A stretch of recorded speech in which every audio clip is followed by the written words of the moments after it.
আবু হুরায়রা রাদিয়াল্লাহু তাআলা আনহু থেকে বর্ণিত, তিনি বলেন, কিয়ামতের দিন আল্লাহ তাআলার সামনে সর্বপ্রথম বিচারের জন্য একজন শহীদকে হাজির করা হবে।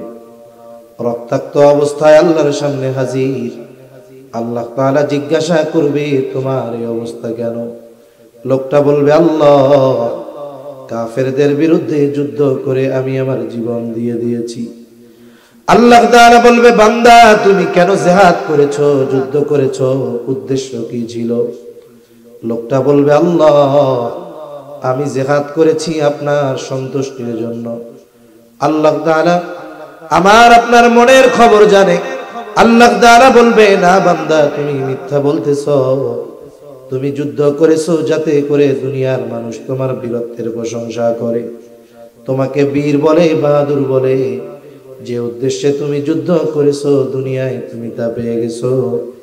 আজকে আমি আল্লাহর তরফ থেকে তোমার জন্য কিছু নাই, তুমি চলে যাও, তোমার ঠিকানা হলো জাহান্নাম। আল্লাহ তাআলা দ্বিতীয়তে একজন দানবীরকে ডাকবে, জিজ্ঞাসা করবে, বান্দা, সম্পদ কি করছো? লোকটা বলবে, আল্লাহ, আমি সম্পদ মানুষকে দান করেছি। যার ঘর নাই তার ঘর বানায় দিছি, যার বাড়ি নাই বাড়ি বানায় দিছি, রাস্তা নাই রাস্তা বানায় দিছি, অসুস্থ চিকিৎসা করার টাকা দিয়েছি। আল্লাহ তাআলা জিজ্ঞাসা করবে, বান্দা, কেন দান করেছো?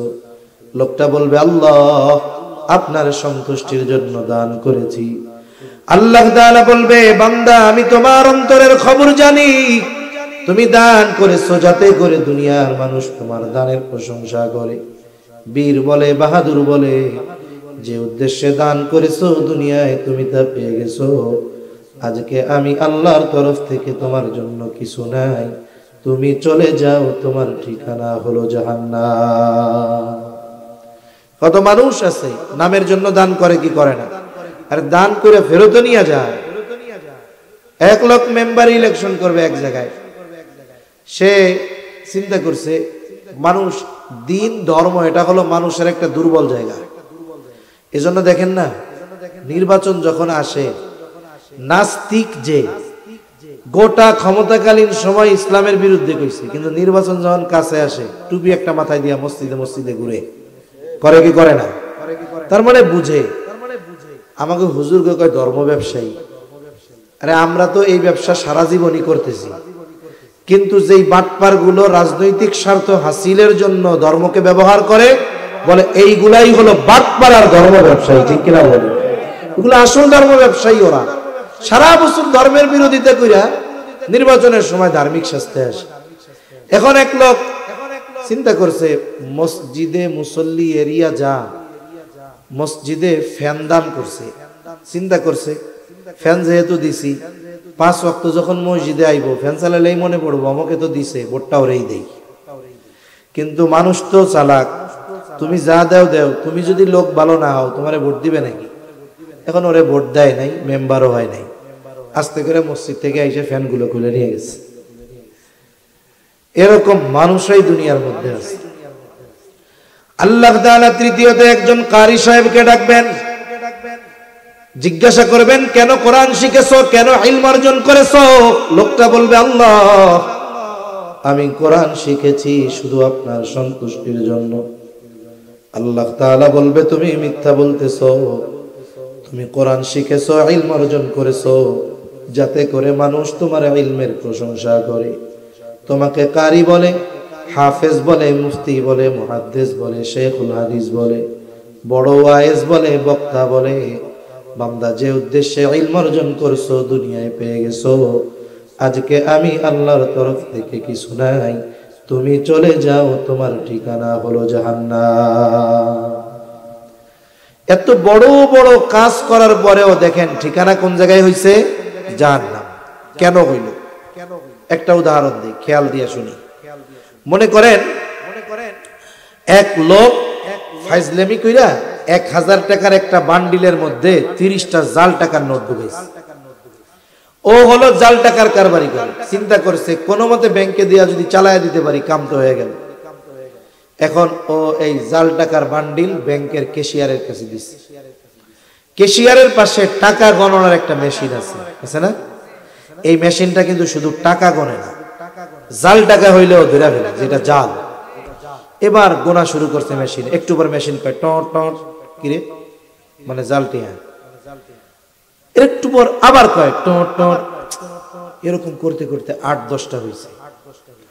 এখন যদি অনাকাঙ্ক্ষিত হইতো একটা দুইটা হইতে পারে, 8-10টা আছে, এখনো টাকা সব গোনা হয় নাই, তার মানে আরো জাল আছে, তাইলে এটা একটা জাল টাকার কারবারি করা লোক মনে হয়। প্রথম কি হবে বলেন তো? ব্যাংকে গিয়া যদি জাল টাকা ধরা পড়ে, এ টাকা কি ফেরত দেয়? এটারে ওই পাঞ্চ মেশিন দিয়ে ছিদ্র মিদ্র করে ওটার মানে শেষ করে ফেলে আর কি। 2 নাম্বার কি করবে? এই পাশ দিয়ে আসতে আর একজনের ইশারা দিবে, থানায় ফোন দে, ফোন দিয়ে কেউ শুনেন আমাকে ব্যাংকে একটা জাল টাকার কারবারি আসছে, তাড়াতাড়ি আসেন। একবারে মুহূর্তের মধ্যে পুলিশ আইসা ওরে অ্যারেস্ট করবে, এবার আটকায় দিবে জেলখানার মধ্যে। তাহলে দেখেন, জাল টাকা বহনকারী যদি ধরা খায়, কয় ক্ষতি? কমপক্ষে 2 ক্ষতি। এক ক্ষতি হলো তার টাকা বাতিল, দ্বিতীয় ক্ষতি জাল টাকা বহন করার কারণে শাস্তি হবে, জেলে যাইতে হবে। যেই আমল আল্লাহর জন্য করা হয় না, বলে এটা জাল আমল। জাল টাকা বহনকারীর যেমন ক্ষতি 2টা, বলে জাল আমল যে করে তারও ক্ষতি 2টা। কি ক্ষতি? আমি আপনি দুনিয়ায় যেই আমল করি না কেন, কিয়ামতের দিন সব আল্লাহ তাআলার সামনে হাজির করা হবে। আল্লাহ তাআলা বলেন, ওয়াকাদিমনা ইলা মা আমিলু মিন আমালিন ফাজআলনাহু হাবাআন মানসুরা। আল্লাহ তাআলার সামনে আমার আপনার দুনিয়ায় করা সব আমল হাজির করা হবে। আল্লাহ তাআলার কুদরতি মেশিনে ধরা পড়ে যাবে কোন আমল জাল আর কোন আমল আসল। বলে যেই আমলটা জাল আমল, আল্লাহর জন্য করা হয় নাই, আল্লাহ তাআলা বলেন ফাজআলনাহু হাবাআম মানসুরা।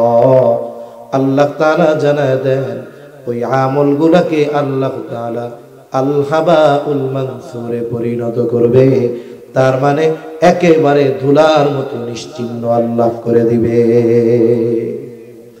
আল হাবাউল মানসুরের ব্যাখ্যা বুজুর্গানে দিন বোঝানোর জন্য বলেন, আপনাদের এলাকায় টিনের ঘর আছে না? টিনের ঘর 10 বছর আগে বানানো হয়েছে, আস্তে আস্তে অনেক সময় কি হয়, উপরের স্ক্রু খুইলা যায়, ঢিল হইয়া খুইলা যায়। এখন কি হয়, একটা ছিদ্র হয়। এখন প্রচন্ড দুপুরবেলা রোদ অনেক, আপনার দরজা জানালা আটকানো, আপনার টিনের চালের উপরে যখন সূর্যের আলো পড়বে, ওই ছিদ্র দিয়ে সূর্যের আলো ঘরে ঢুকে। ঘরে শুধু ঢোকে তা না, ওই আলোর রেখা দেখা যায়, আর আলোর রেখার মধ্যে অগণিত ময়লা দেখা যায়।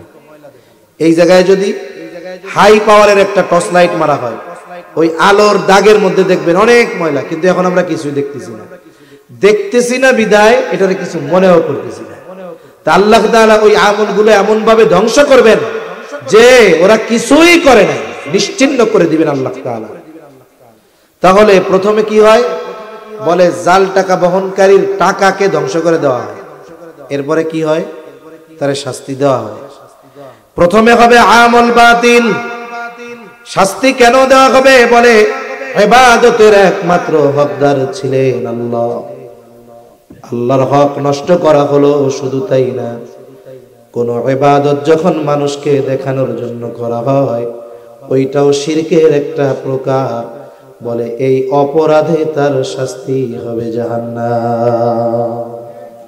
এজন্য ছোট বড় সব আমল একমাত্র কার সন্তুষ্টির জন্য করব? যারা বলেন কার?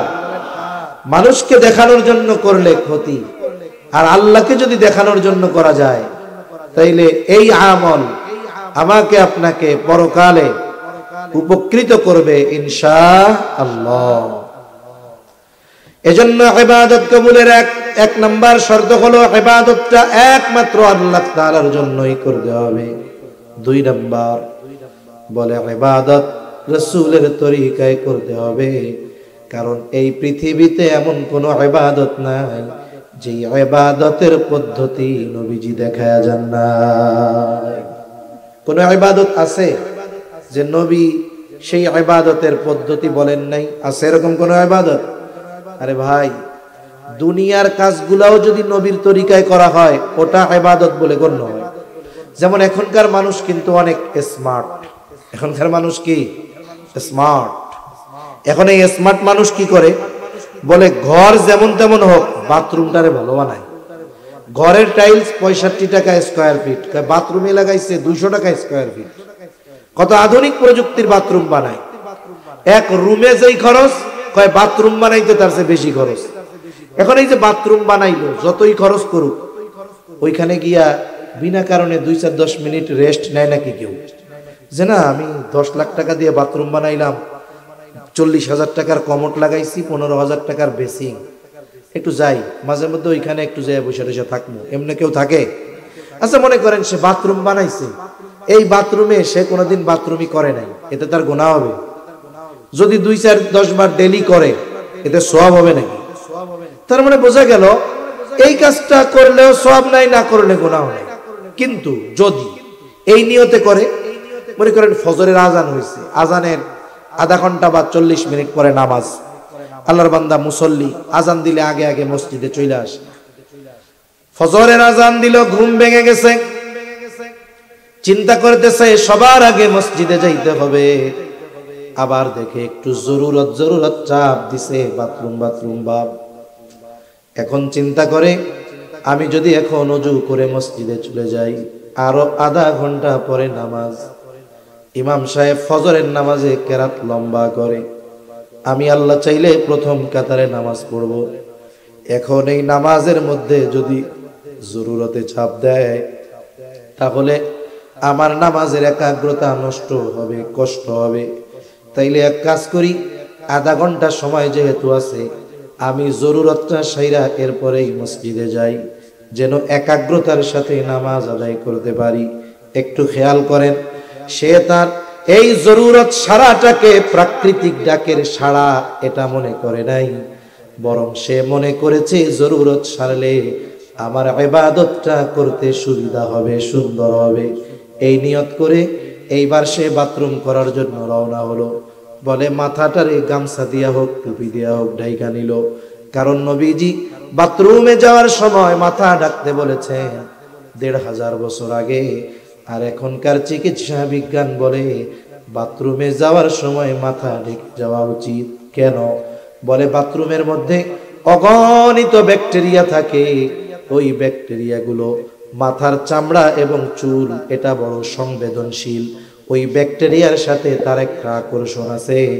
দেখা যাবে ব্যাকটেরিয়াগুলো যদি মাথায় লেগে যায়, তাহলে তার মাথায় খুশকি হতে পারে, চামড়ায় সমস্যা হতে পারে, চুলের মধ্যে ময়লা জমে যেতে পারে।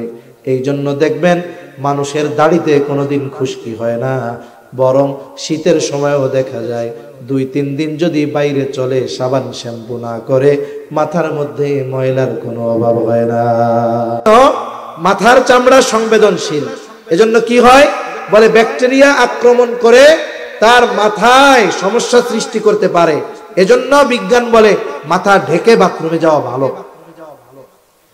আর নবীজি বলতেছেন 1500 বছর আগে মাথা ঢাইকা বাথরুমে যাই, এটা সুন্নাত। আমরা ব্যাকটেরিয়া থেকে বাঁচার জন্য মাথা ঢাকবো না, আমরা সুন্নাত পালনের জন্য মাথা ঢাকবো, টুপি দিয়া হোক, গামছা দিয়া হোক, বা যে কোনো কাপড় দিয়ে হোক। এরপরে বাথরুমে ঢোকার আগে দোয়া পড়বে। অনেকে জানে না, এক জায়গায় জিজ্ঞাসা করছি একজন, বলেন বাথরুমে ঢোকার দোয়া জানা আছে? হ্যাঁ আছে। কি দোয়া পড়েন? আল্লাহুম্মা ইন্নী আউযু বিকা মিনাল খুবুসি ওয়াল খাবিস বা খাবাইস। কোন সময় পড়েন? কয় কেন হুজুর, ঢুকে দরজা লাগাই আর দোয়া বলে ফেলি। এ কাজ করা যাবে নাকি? ঢোকার আগে পড়তে হবে। এরপরে বাম পা দিয়ে ঢুকতে হবে। এরপরে জরুরত সারলেন, টিস্যু ঢিলা যা ব্যবহার করলেন, পরিচ্ছন্ন হইলেন পানি দিয়া। এরপরে ভেতরে যদি অজুর ব্যবস্থা, ভেতরে অজু করলেন। এরপরে ডান পা দিয়ে বের করলেন, দোয়া পড়লেন। আমি মোটা মোটা সুন্নাত গুলা বললাম। বলে ইবাদতের সুবিধার্থে সুন্নাত তরিকায় যখন দুনিয়ার এই বাথরুম সারাটা করলো, বলে এটাও তার আমল নামায় ইবাদত বলে গণ্য হয়ে যায়। যেখানে দুনিয়ার কাজ সুন্নাত তরিকায় করলে ইবাদত হয়, সেখানে ইবাদত নবীর তরিকা ছাড়া কবুল হওয়ার সম্ভাবনা আছে নাই। এজন্য আমাদেরকে বুজুর্গানে দিন ওলামায়ে কেরাম বলে না, নামাজ সুন্নাত তরিকায় পড়তে হবে, সুন্নাত পদ্ধতিতে পড়তে হবে। এজন্য রাসূল সাল্লাল্লাহু আলাইহি ওয়াসাল্লামের পদ্ধতি অনুসারে আমাদের ইবাদত করতে হবে। তাহলে আসেন, ইবাদত কবুলের প্রথম শর্ত কি বলছি? বলে একমাত্র ইবাদতটা কার জন্য হবে? জোরে, আরো জোরে, কার জন্য? আল্লাহর জন্য। শুনেন, আরেকটা বিষয় বইলা নেই। একটা হলো, যেই এলাকায় যে কোনোদিন যায় নাই, এখন তো গুগল ম্যাপ ট্যাপ আছে, তাই না?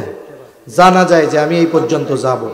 যেমন আমি আসার সময় আপনাদের সম্মানিত ইমাম সাহেবরা বলছে, হুজুর একটু লোকেশন দিয়ে দেন।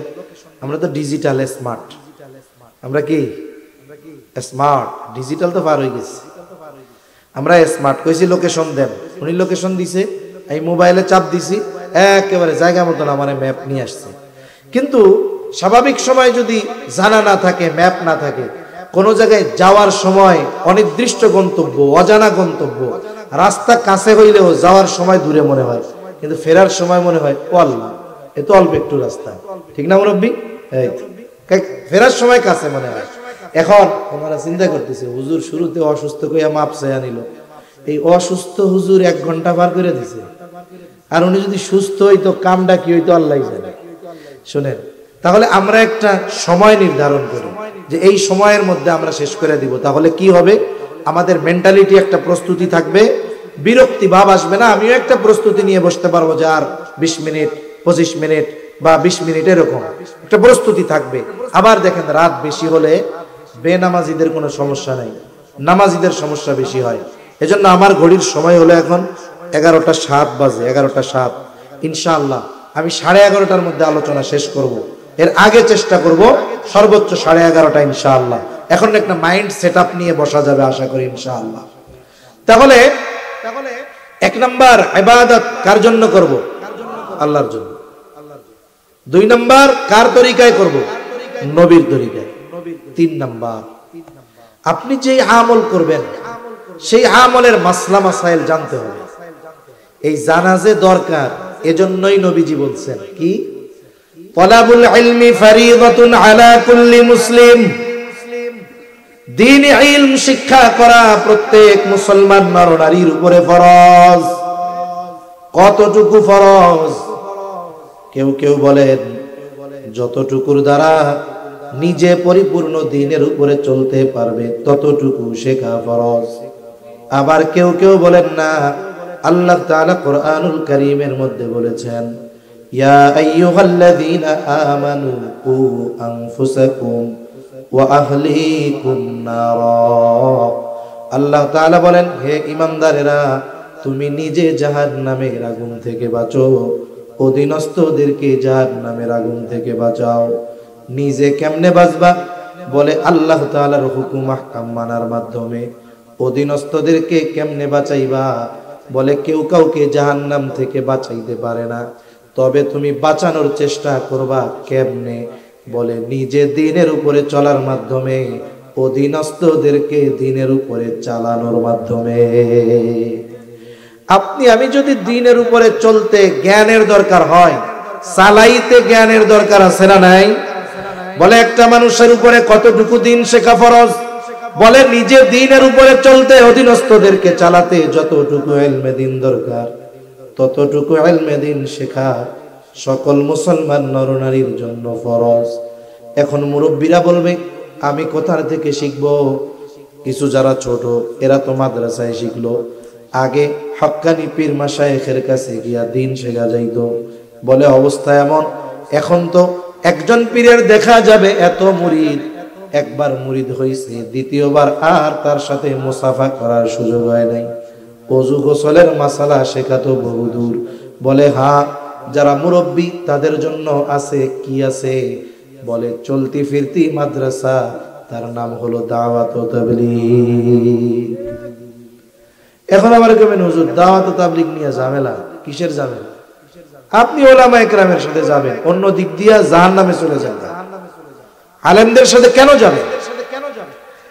আমার শত শত কারগুজারি জানা, আমরা ছাত্রত্বকালীন সময়, ওই সময় যখন বাড়ি যাইতাম তখন থেকেই কমপক্ষে 3 দিনের সময় লাগাইতাম। মাদ্রাসা থেকে প্রতি বৃহস্পতিবারে মার্কাজে সবগুজারির জন্য পাঠানো হইতো, ভাগ ভাগ করে দিয়া। তা আমরা এলাকায় যখন যাইতাম, আমরা তালিবুল ইলমরা যখন যাইতাম, ওই সময় আমাদের এলাকার সবচাইতে বড় জামাত হইতো। এমনও হইতো এক মসজিদে গেছি 100 জনের উপরে হয়েছে। ওই মসজিদের বাথরুম সারা বছর ভরতে পারে নাই, আমরা 3 দিন থেকে ভরে দিয়েছি। মানে আপনার এলাকার মসজিদগুলো, যে মহল্লার মসজিদ, এগুলাই তো এলাকার মানুষ বাথরুমে যায় না সহজে, বাড়ির থেকেই কাম সারে। এই জন্য দেখা যায় 3টা চারি টাড়ি দিয়া ওই ছোট ছোট বাথরুম করে রাখছে। এখন গেছে 100 জন, এখন 3 দিন থাকছে। কোন সময় সুযোগ আইছে আর একদিন এমনি ইচ্ছা করে থাকা হয়েছে, দেখা গেছে বাথরুমও বেরা হয়েছে। এরকম লোক এত বেশি আর কি।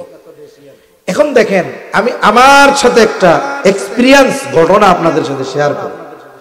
সম্পর্কে অনেকে আছে দাদা মুরব্বী, স্বাভাবিক দাদা নানা হইলে একটু মজা টজা তো করে। তা একদিন আমি টিউবওয়েলে ওযু করতেছি, আমার দাদার বয়সে একজন মুরব্বী দাদা বাথরুমের দিকে যাইতেছে। তা আমি উনারে জিজ্ঞেস করতেছি, কই যান? আমারে কয় নম্বরে যাই। 2 নম্বরে কেন? কয় ওই জায়গায় গিয়ে 2 কাজ ছাড়া করা উপায় নাই। এক নম্বরে কি? বলে প্রস্রাব। 2 নম্বরে 2 কাজ। কোন বীর পুরুষ নাই ওইখানে গিয়ে শুধু পায়খানা করবে, প্রস্রাব করবে না। কেউ আছেন চ্যালেঞ্জ যে বাথরুমে যায় শুধু পায়খানাই করবে, একটুও প্রস্রাব বেরোবে না, পেশাব আইবই, ঠেকানোর উপায় আছে? এই জন্য ওই জায়গায় 2 কাজই করা লাগে, এই জন্য ওইটা হলো 2 নম্বর। এখন উনি যাইতেছে 2 নম্বরে। গ্রাম অঞ্চলে তো হাটের মধ্যে হলো কুলুক, মাটির বানানো ঢিলা। এখন জিজ্ঞাসা করি হাতে কি? আমার যাইতেছে ঢিলা 3টা। কোথায় ব্যবহার করবে? বলে পায়খানার রাস্তায়। আমি আবার জিজ্ঞাসা করতেছি কি পায়খানায় যায় কয় কাম করেন? কয় প্রস্রাব পায়খানা 2টাই হয়। আমি আবার জিজ্ঞেস করছি প্রস্রাব করলে ঢিলা লাগে? কয় প্রস্রাব করার পরে একটু ঢিলা নিয়ে লড়াচড়া না দিলে বুড়া মানুষ তো প্রস্রাব ক্লিয়ার হয় না, প্রস্রাব জ্বরে। তখন আমি তারে জিজ্ঞাসা করতেছি, আপনি পায়খানার রাস্তায় ব্যবহার করার জন্য ঢিলা নিলেন 3টা, পায়খানায় গিয়া কি প্রস্রাব করেন না? বলে হ্যাঁ করি। তাইলে এমনি সময় প্রস্রাব করলে যদি ঢিলা দরকার হয়, পায়খানার সাথে প্রস্রাব করলে মনে হয় প্রস্রাব জ্বরে না। এইবার উনি বুঝতে পারছে কাজ তো সারা, কারণ উনি পায়খানায় গিয়ে ঢিলা ব্যবহার করে, কিন্তু উনি প্রস্রাবের রাস্তায় ঢিলা ব্যবহার করে না। আমি বললাম শুনেন, আপনার প্রস্রাব যদি বের হয়, নামাজ ফরজ, নামাজের যতগুলো ফরজ এর মধ্যে প্রথম ফরজ বলে শরীর পাক, এর পর কাপড় পাক। বলে 1 ফোঁটা প্রস্রাব যদি কাপড়ের উপরে পড়ে, ওই প্রস্রাবটা যতটুক জায়গায় ছড়াবে, নামাজ না হওয়ার জন্য 1 ফোঁটা প্রস্রাব যথেষ্ট হয়ে যায়। এখন উনি তো বুঝতে পারছে, মুখটা কালা হয়ে গেছে। তখন আমি বললাম, আরে আল্লাহর কাছে মাফ চান, আল্লাহ মাফ করে দিবে। এখন থেকে কি করবেন? ঢিলা কমপক্ষে 4টা ব্যবহার করবেন, পায়খানার রাস্তায় 3টা। প্রথমে কাজ শেষ করলেন, এরপরে ঢিলা দিয়ে বা টিস্যু দিয়ে পরিচ্ছন্ন হইলেন পানি ব্যবহারের আগে। আর বাথরুম গুলো তো এমন না দাঁড়ানো যায় না, এতটুকু উঁচা তো থাকেই। এবার আপনি প্রস্রাবের রাস্তায় পুরুষ যারা ঢিলাটা টিস্যু বা ঢিলা লাগায় একটু উঠবস করলেন, এতে কি হইলো? প্রস্রাবের রাস্তাটাও ক্লিয়ার হলো, পরিপূর্ণ পবিত্রতা অর্জন হলো। এবার পানি দিয়ে ধুয়ে ফেলে। কিন্তু যার শুধু প্রস্রাব করলে ঢিলা টুলুক লাগে, সে যদি পায়খানা করার পরে মনে করে আমার প্রস্রাব ঝরবে না, এটা কি সম্ভব? বলে আমি এটা প্রশংসার জন্য বলতেছি। আমরা ছাত্ররা যাইতাম জামাতের সাথে, এইভাবে ওনাদের ধরায় দিতাম যে এই ত্রুটি হইতেছে। খালি 6 সূরা শিখাই নাই, আমরা এইভাবে ধরে শিখাইতাম। এই যে ত্রুটিটা, এটা একজন আওয়ামের চোখে পড়বে না। আমাদের ওস্তাদরা আমাদের পড়াইছেন, প্র্যাকটিক্যাল শিখিয়েছেন, এই জন্যই না এই ভুলটা আমার চোখে ধরা পড়ছে, ঠিক কিনা বলেন? এজন্য মনে রাখবেন, আপনি যদি দাওয়াত ও তাবলীগে গিয়ে সত্যই দ্বীন শিখতে চান, আর যদি মনে করেন যে না বুড়াকালে ঘুরে ফিরে আসি, পিকনিক টিকনিক করে আসি, তাইলে আর কিছু করার নাই। আর যদি দ্বীন শেখার জন্য আল্লাহর রাস্তায় সময় লাগান, অবশ্যই আপনাকে উলামায়ে কেরামের তত্ত্বাবধানেই যেতে হবে, তাহলে আপনি উপকৃত হবেন, দ্বীন শিখতে পারবেন, এই সময় ব্যয় কাজে লাগবে। আর যদি উলামায়ে কেরামের তত্ত্বাবধানে ছাড়া যান, কি হবে? সারা হায়াত আপনি আল্লাহর রাস্তায় সময় লাগিয়ে অন্তরটাকেও পরিষ্কার করতে পারবেন না। এই অন্তরে উলামা বিদ্বেষ লালন করতে হবে আপনাকে। ইমাম ইবনুল কাইয়ুম জাওজিয়া রাহমাতুল্লাহি আলাইহি, অনেক আগে পড়ছি, উনি উলামায়ে কেরামের বিদ্বেষ যারা করেছেন, উনি বলেন, আমি দেখি নাই এমন কোন ব্যক্তি যত বড় আবেদ হোক, কিন্তু সে উলামায়ে কেরামের ব্যাপারে বিদ্বেষ লালন করত, ও ভালোভাবে মরেছে, এটা আমি এরকম কাউকে দেখি নাই। সেজন্য আমরা দ্বীন যদি শিখতে হয়, আল্লাহর রাস্তায় সময় দিয়ে উলামায়ে কেরামের তত্ত্বাবধানে গিয়ে শিখেন, তাহলে লাভ হবে না। আরেকটা পদ্ধতি আছে, আপনার সময় আছে, আল্লাহর রাস্তায় যাবেন, তাবলীগে যাবেন, শরীর সহায় দেয় না, আপনার মসজিদের সম্মানিত ইমাম সাহেব তার কাছে গিয়া বলেন, হুজুর দ্বীনি ইলম শিক্ষা করা ফরজ, কতটুকু ফরজ তাও জানি না, হায়াত তো শেষ হয়ে গেল হুজুর, ইচ্ছা ছিল শিখতে পারি নাই, এখন সন্তানেরা ঢাকায় চাকরি করে, আমরা ফ্রি, আপনি আমাদের এশার পরে আধা ঘন্টা সময় দেন, ফজরের পরে আধা ঘন্টা সময় দেন, এশার পরে হোক আর ফজরের পরে হোক, আপনি আমাদের এই বুড়া মানুষগুলাকে জরুরতে দিন, যতটুকু শেখা ফরজ ততটুকু শিখায় দেন। বলেন তো, যে কোনো মসজিদের ইমামকে যদি মুসল্লিরা এই কথা বলে, কোন ইমাম বলবে নাকি যে পারবো না? বলবে? বরং ইমাম সাহেব খুশি হবে। এখন তো আমাদের কি চিন্তা জানেননি? আপনারা তো ভালো মানুষ, অধিকাংশ জায়গায় কি চিন্তা, মুসল্লি দোয়ায় কোনো তো পারে না, কিন্তু মসজিদে যায় বটবটি দেয় অনেক। এখন চিন্তা করে, আমি যদি ইমাম সাহেবের যায় কই দোয়ায় কোনো পারি না, আর ইমাম সাহেবের সাথে আমি নিলো গরম ঝাড়ি লই, আর ইমাম সাহেব যদি জানে আমি দোয়ায় কোনো পারি না, আমার ইজ্জত থাকবো? এর লেগে ইমাম সাহেবের কাছে আর বেড়ে না, এটা ঠিক না। আপনি ইমাম সাহেবকে শুধু তার পেছনে নামাজ পড়ার জন্যই রাখছেন? না না, আপনি তার কাছ থেকে দ্বীন শিখবেন, বলবেন যতটুকু শেখা ফরজ শিখায়া দেন, নাইলে ক্ষতি কি একটু খেয়াল দেন। নামাজের বাহিরে ভিতরে 13 ফরজ। কয় ফরজ? জোরে বলেন। নামাজে যদি ফরজ ছুটে যায়, নামাজ থাকবে না যাবে? এখন আমার নামাজে বা আমার থেকে কোনো ফরজ ছুটে গেল কিনা, এটা যদি জানতে হয়, তাহলে ওই 13 ফরজ আগে আমাকে শিখতে হবে, জানতে হবে। আমার যদি 13 ফরজ জানা থাকে, তাইলেই না ফরজ ছুটলে বুঝবো যে আমার ফরজ ছুটছে। তাহলে আমি যদি 13 ফরজ না জানি, আমার যদি 13 ফরজ থেকে যে কোনো একটা ফরজ ছুটে যায়, নামাজ থাকবে না।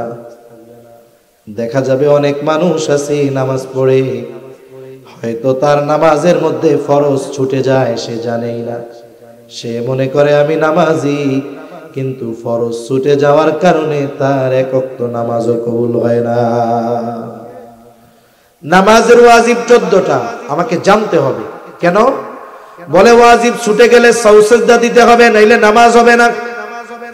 এখন আমি যদি না জানি নামাজের ওয়াজিব 14টা, ওয়াজিব ছুটলে তো আমি টের পাবো না, টের যেহেতু পাই নাই, সাহু সিজদাও দিব না, সাহু সিজদা দিলাম না, আমার নামাজও হলো না। নামাজ ভঙ্গের কারণ 19টা, বলে 19টা কারণ পাওয়া লাগবে না, 19টা থেকে একটা পাইলেই নামাজ ভেঙে যাবে। দেখা গেল নামাজ ভঙ্গের কারণ আমার জানা নাই, আমার নামাজের মধ্যে নামাজ ভঙ্গের কারণ পাওয়া গেছে, আমি টেরও পাই নাই। আমি তো নামাজ পড়ছি, মনে করতেছি নামাজি, কিন্তু নামাজ ভঙ্গের কারণ পাওয়া যাওয়ার কারণে আমার নামাজ নাই। বলে অজু ভাঙ্গার কারণও জানা দরকার। বলে কেন? অজু ভঙ্গের কারণ হলো 7টা। বলে 7টা থেকে একটা কারণ পাওয়া গেলে নামাজ অজু থাকে না, অজু থাকে না তো নামাজও থাকে না। বলে গোসলের ফরজ 3টা, যার গোসল ফরজ, তার 3টা ফরজ যদি না জানা থাকে, যদি কোনো ফরজ আদায় না হয়, গোসল হবে না, পবিত্রতা হবে না, তাহলে অজু যতই করুক আর নামাজ পড়ুক, তার কাজ হবে না। আপনি রোজার মাস আসতেছে, রোজা রাখবেন, আপনার জানতে হবে রোজার ফরজগুলা, রোজা ভাঙ্গার কারণগুলো জানতে হবে, নাইলে দেখা যাবে রোজা ভঙ্গের কারণ না জানার কারণে রোজা ভাঙ্গার কাজ করে ফেলছে, রোজা নাই। ও তো ইফতারের সময় চিন্তা করে আলহামদুলিল্লাহ রোজা একটা হয়ে গেল। এই জন্য জরুরি মাসলা মাসাইল গুলো জানা দরকার। ইমাম সাহেবের কাছ থেকে শিখে নিবেন। দাওয়াত ও তাবলীগে দিন শেখার জন্য যদি সময় দেন, উলামায়ে কেরামের সাথে পরামর্শ দিয়ে সময় দিবেন, তাহলে কি হবে? আমি আপনি যে আমলগুলো করব, আমলের মাসালাগুলো জানলে আমার ইবাদতটা সুন্দর হবে, আমার ইবাদতটা কবুল হওয়ার অন্যতম শর্ত পূরণ হয়ে যাবে। শিখবো তো ইনশাআল্লাহ। আরে দেখেন সাহাবায়ে কেরাম দিন শিখছে একেবারে পোলাপান থাকতে, সবাই বুড়া হয়ে শিখছে না? আরে ভাই আপনি বুড়া হইছেন, এখন যদি দিন শেখার জন্য ইমাম সাহেবের কাছে পড়েন, আপনিও তো তালিবুল ইলম। সুবহানাল্লাহ। আরে শিখতে শিখতে যদি মালাকুল মাউত চলে আসে, এর চাইতে মর্যাদার আর কোনো কিছু হতে পারে না, ঠিক কিনা বলেন? এজন্য আমরা শিখবো। 4 নাম্বার বলে আমল কবুল হওয়ার অন্যতম শর্ত হলো খাবারটা হালাল হতে হবে। শুধু খাবার হালাল হলেই হবে না, বলে সাথে সাথে উপার্জনটাও হালাল হতে হবে। অনেক মানুষ খাবার হালালের ব্যাপারে খুব গুরুত্ব দেয়, কিন্তু উপার্জন হালালের ব্যাপারে ওর কোনো গুরুত্ব নাই, বরং ও হারাম রে জায়েজ মনে করে খাইতেছে, যে এটা আমার জন্য বৈধ আছে মনে হয়। কত পাবলিক এরকম আছে, আমি মাঝে মধ্যে বলি আর কি, যে ঘুষের টাকা কামাই হয়েছে আজকে ভালো, ভাগাভাগি খুব ভালো হয়েছে, 50,000 আজকে ভাগে পাইছে, পকেট গরম না? কতজন এরকমও কয় যে আলহামদুলিল্লাহ এমন এক চাকরি করি। কি চাকরি করেন? এমন এক চাকরি করি আলহামদুলিল্লাহ, আমার বেতনের টাকায় হাত দেওয়া লাগে না। চলেন কেমনে? মানুষে চা পানের টাকা দেয় না? আসলে এই চা পানের টাকা যে দেয়, এটা কি চা পান খাওয়ার জন্য দেয় না? আর চা পানের টাকা আপনি দিয়ে দেই, কিন্তু চার দাম 5 টাকা, পানের দাম 5 টাকা। এই সব ওই লোকজন, ওরা যে কোন মগে চা খায় আর কোন বরজের পান খায় আল্লাহই ভালো জানে। 1000 টাকার কমে হবেই না ওদের। চা পান মিষ্টির টাকা মানেই নোট কমপক্ষে বড় এক খান, কাজ যত বড় বলে বান্ডিল আর নোট তত বেশি। হারাম খায়, ঘুষ খায়, আইসা কি আলহামদুলিল্লাহ হুজুর আল্লাহ এমন এক চাকরি দিছে। কি চাকরি? কই হুজুর বেতনের টাকায় হাতই দেওয়া লাগে না, যা দেয় আল্লাহ। পান করতে গিয়া কই যে মানুষের চা পানের টাকা দেয়। ও যতই চা পানের টাকার কথা বলুক, এটা যে ঘুষ ও তো বুঝে। এখন এই ঘুষ রে ও হালাল মনে করে খায়। আমি তো কই যে তুমি মসজিদে আইছো, তোর ইবাদত তো বহুদূর, তোর ঈমান আছে কিনা আল্লাহ বলেন। এখন মনে করেন ঘুষের টাকা 50,000 পকেটে, পকেট গরম, বাজারে আসছে। অনেক সময় আমাদের অঞ্চলগুলোতে অনেক সময় হয়, অনেক বড় বড় গরু যখন জবাই হয় না, আগের দিন মাইকে অ্যানাউন্স করে যেরকম বিশাল এক গরু জবাই হবে। আসলে বড় গরুর গোস্ত খাইতে খুব মজা, দেশি বড় গরু যদি হয় আর খুব মজা। এখন বাজারে গেছে, এখন যা দেখে বিশাল গরু, চিন্তা করে যে হুজুররা কইছে ইচ্ছা করে আল্লাহর নাম বাদ দিয়ে যদি হালাল প্রাণী জবাই দেওয়া হয়, ইচ্ছা করে আল্লাহর নাম বাদ দিলে, তাইলে ওই হালাল প্রাণীর গোস্ত আর হালাল থাকে না। এখন কসাইয়ের কাছে যায়, এই কসাই, তা তোরা তো 2-3 জনে গরু জবাই দেস, এত বড় বড় গরু, তা এত বড় গরু জবাই দেওয়ার সময় আল্লাহর নাম নিতে মনে ছিল, বিসমিল্লাহ কইছিলি? কসাইও চালাক, এখন বলে শুনেন চাচা, যা ভাবতেছেন তা না, আমি নামাজ কালাম পড়ি না, এটা আমি আল্লাহর হক নষ্ট করতেছি, আল্লাহ চাইলে আমারে মাফ করে দিব। আর আমি ইচ্ছা করে যদি আল্লাহর নাম বাদ দিয়ে গরু জবাই করে খাওয়াই, ওই গরুর গোস্ত হালাল হইব, হারাম হইব, সবাই খাবে, হারাম খাওয়ানোর গুনাহ হবে, বান্দার হক নষ্ট হবে। এত বলদ আমি না, যা করি আর না করি ওই সময় বিসমিল্লাহ ঠিকই কইছিলাম, টেনশন করেন না। তার মানে উনি মোটামুটি নিশ্চিত হইল যে গরুর গোস্ত কি আছে, হালাল হয়েছে। দে ওই সামনের সিনার থেকে দে, পাঁজর থেকে দে, গোস্ত 20 কেজি নিয়া পকেট থেকে যে টাকাটা দিছে, টাকাটা কি কন্ত? আর উনি কিন্তু হালাল গোস্ত কেনার জন্য কত মেহনত করতেছে। আল্লাহু আকবার। উপার্জনটার ব্যাপারে এই মেহনত করা গেছিল না, ওই সময় আর করতে মন চায় না, নোট দেখা ওইটা আর সহ্য হয় না। এই জন্য মনে রাখতে হবে, হারাম টাকা দিয়ে যদি কেউ হালাল কিনে, বলে ওইটাও হারামের মতো। সেজন্য হারাম উপার্জন, হালাল উপার্জনের গুরুত্ব ইসলাম দিয়েছে। নবীজি বলেন, কাসবুল হালালি ফরিদাতুন বাদাল ফরিদা, ফরজ ইবাদতের পরে অন্যতম ফরজ ইবাদত হলো হালাল উপার্জন করা। কাসবে হালাল, হালাল উপার্জন যারা করে, কি জন্য করে? বলে ইবাদত কবুল হবে না তো নাইলে। হালাল উপার্জনের নিয়তে যারা হালাল কাজ করবে, নিয়ত কি? যে আল্লাহ হারাম থেকে বাঁচার জন্য, হালাল উপার্জনের জন্য আমি এই হালাল কাজটা করতেছি। এখন তার ওই কর্মটা যত ছোট হোক, হালাল কর্ম করনেওয়ালার ওই ছোট কর্মকেও কখনো তিরস্কার করা যাবে না। সেজন্য কারো কর্ম যদি হালাল হয়, আমরা তার ওই ছোট কর্ম বা ছোট পেশার কারণে তাকে তিরস্কার করব না, বরং বুজুর্গানে দিন বলেন হালাল উপার্জনের নিয়তে যখন কেউ হালাল কর্ম করে, বলে এই যে হালাল উপার্জনের নিয়তে করছে, আল্লাহর নির্দেশ হালাল খাও, এই নিয়তে যখন সে হালাল কর্ম করে, বলে এই কর্মটাও তার আমলনামায় ইবাদত বলে যোগ হয়ে যায়। এজন্য আমরা হালাল উপার্জন করব। আবার অনেকে আছে খুব পরিশ্রম করে ইনকাম করে, বাড়ি আইসা কইব যে আমি ভাই খুব কষ্ট করে টাকা পয়সা উপার্জন করি, আমার কোনো ফাঁকি ঝুঁকি নাই। কি কাম করো? কয় ঢাকা শহরের অমুক রেস্টুরেন্টে আমি কাজ করি।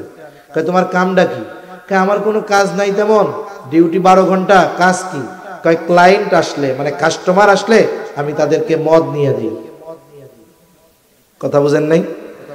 সে ফাঁকি ঝুঁকি দেয় না, কিন্তু কামটা করে কি? মদ নিয়ে দেয়।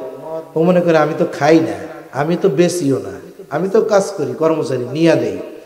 বলে মনে রাখো, মদের সাথে সম্পৃক্ত 10 শ্রেণীর মানুষ, যে বানায়, তারপরে যে বেচে, যে এই যে পরিবেশন করে দেয়, যে বহন করে, একেবারে যারাই এর সাথে সম্পৃক্ত সবার উপরে আল্লাহ এবং তার রাসূলের লানত।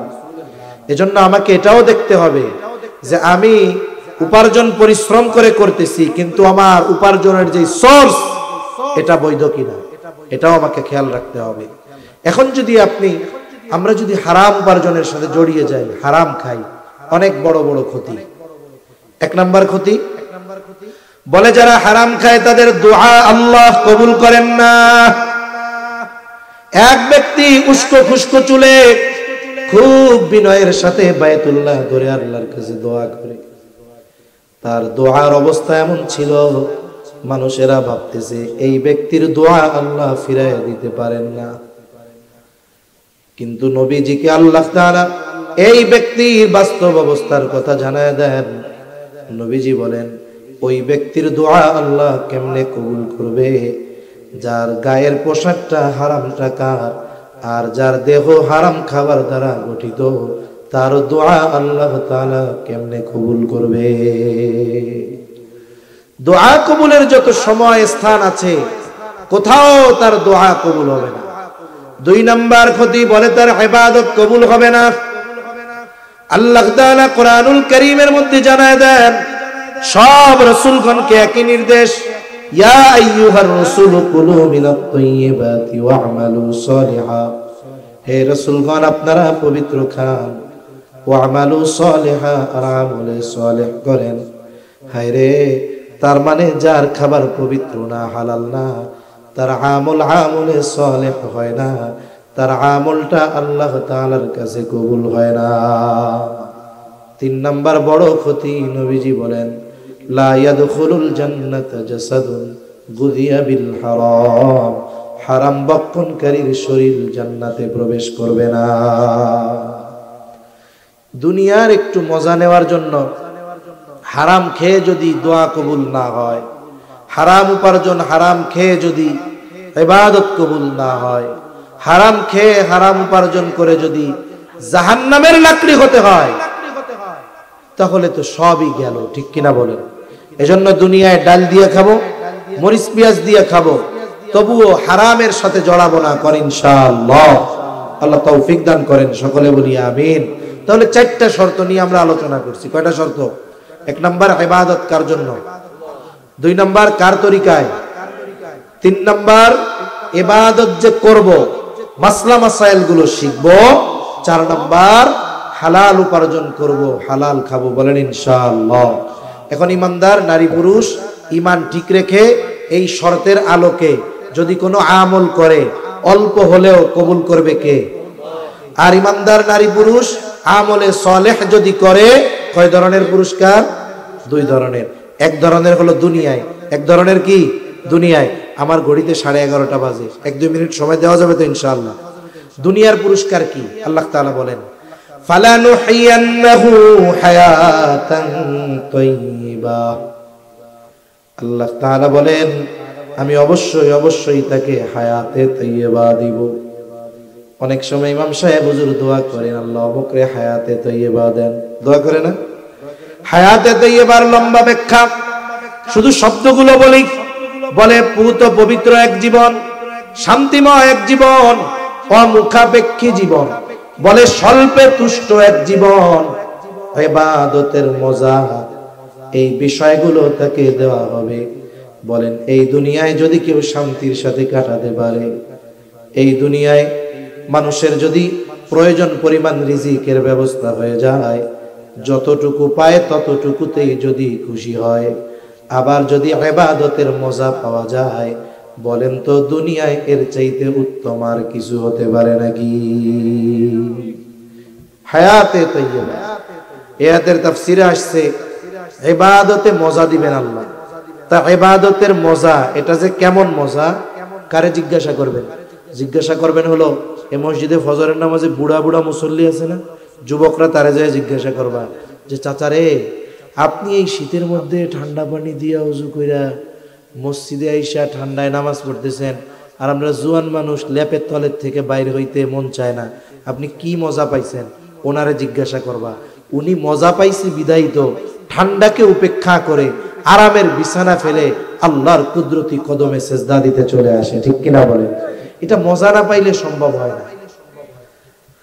তা বলতেছে যে ইবাদতের যে কি মজা, এটা যদি রাজা বাদশারা টের পাইতো, আর এটা যদি কায়দা নেওয়ার জন্য সবচাইতে শক্তিশালী সেনাবাহিনী প্রেরণ করা লাগতো, রাজা বাদশারা এই মজা উপভোগ করার জন্য সবচাইতে শক্তিশালী বাহিনী প্রেরণ করতেও পিছপা হইতো না।